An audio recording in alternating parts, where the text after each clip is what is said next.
नवी मुंबई आवाज, अपनी आवाज।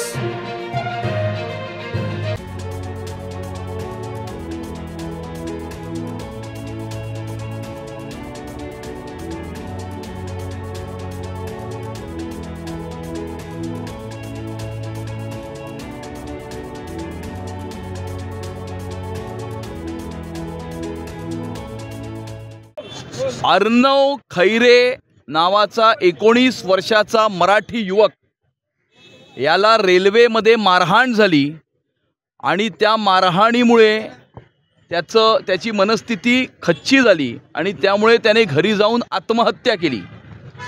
कुठेतरी भाषा, प्रांत याच्या आधारावरती समाजामध्ये तेढ निर्माण करण्याचं राजकारण काही राजकीय व्यक्ती आणि काही राजकीय पक्ष करत आहेत।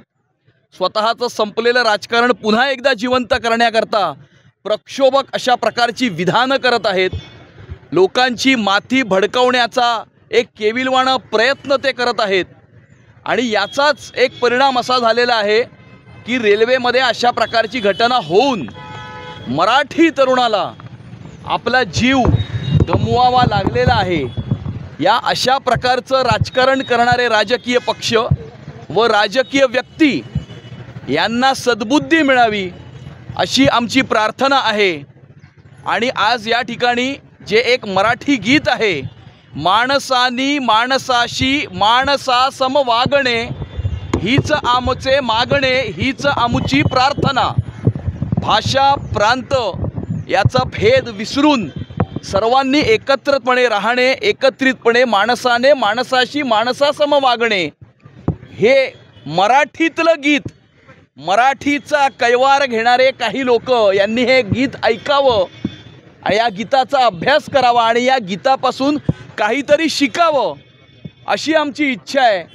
आणि या राजकीय पक्षांना व राजकीय व्यक्तींना सद्बुद्धी मिळावी आणि आपण केलेल्या कामाच्या आधारावरती, आपण केलेल्या विकासाच्या आधारावरती किंवा भविष्यामध्ये आम्ही मुंबईकरांना काय देणार आहोत याच्या आधारावरती राजकारण करावं, याच्या आधारावरती मतं मागावीत आणि अशा प्रकारे लोकांची माथी भडकावण्याचं काम करू नये।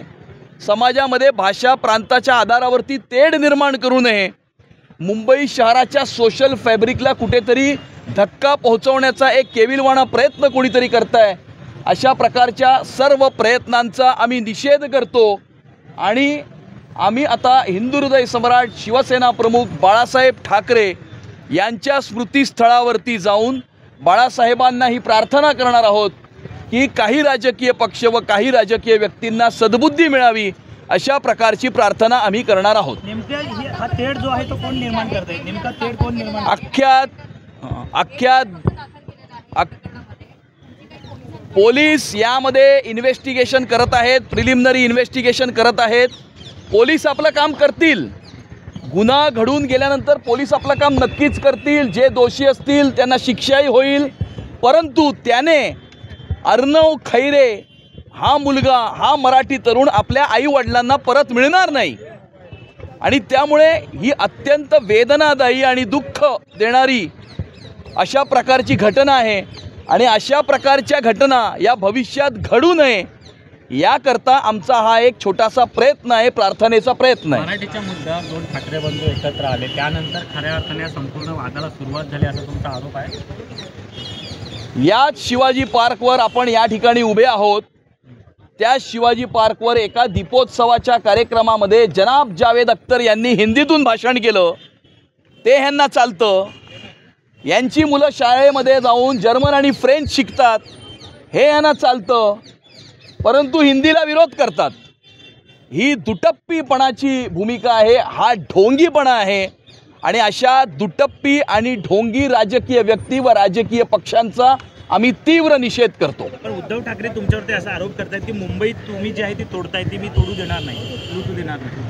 अहो, मुंबई तर गेली 25 वर्षे 1997 ते 2022 मध्ये कोणी लुटली, कोणी विकून खाल्ली।